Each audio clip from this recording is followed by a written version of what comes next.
चर्चा करना प्रतिपक्ष के नेता का भी और सदन के नेता का भी, सबका काम है, मिलकर ये काम करना चाहिए।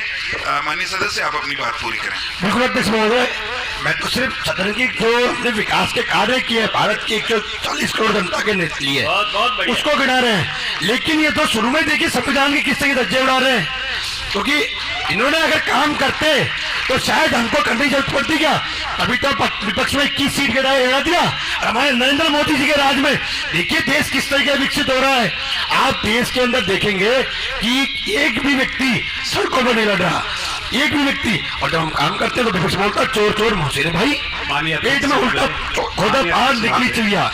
तो मैं कहना चाहूंगा, कृपया बैठे। माननीय अध्यक्ष महोदय, सत्ता पक्ष के मेरे जो मित्र हैं, बार बार पिछले 70 साल में हिंदुस्तान में क्या हुआ, पिछले 70 साल में हिंदुस्तान में क्या हुआ, हिंदुस्तान में गरीबी फैली, आतंकवाद फैला, 370 रहा, तमाम सारे मुद्दों को लेकर मेरे काबिल दोस्त ने कहा।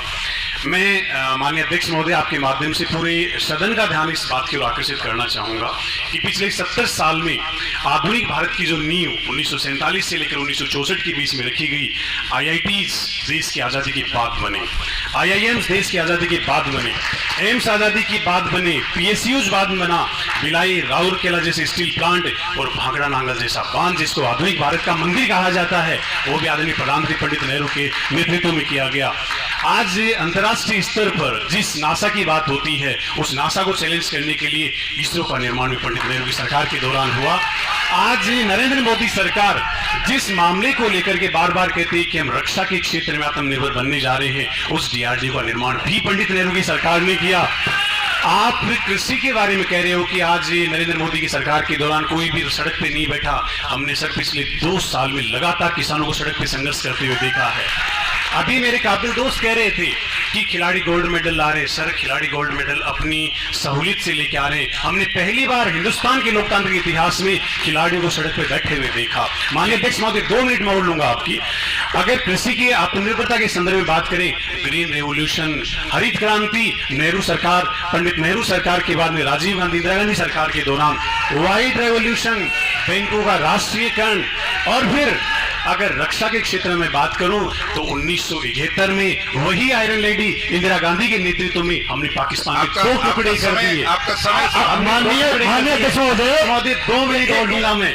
जिस 2G घोटाला किसका था? 2G घोटाला किसका था वो तो बताइए आप।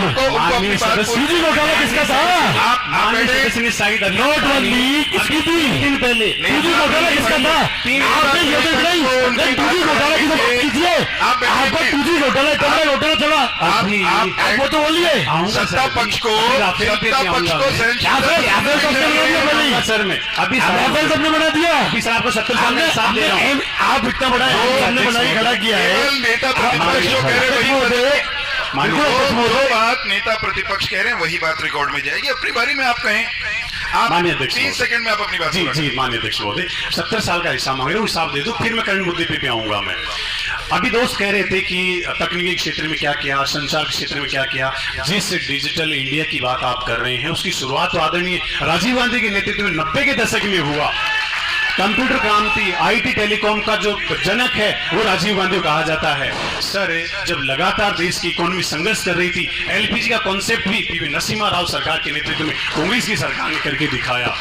और जहां आप सामाजिक अधिकार और कल्याणकारी योजनाओं की बात कर रहे हैं, समय समाप्त हो गया। अध्यक्ष महोदय, 15 सेकंड और लूंगा मैं आपसे।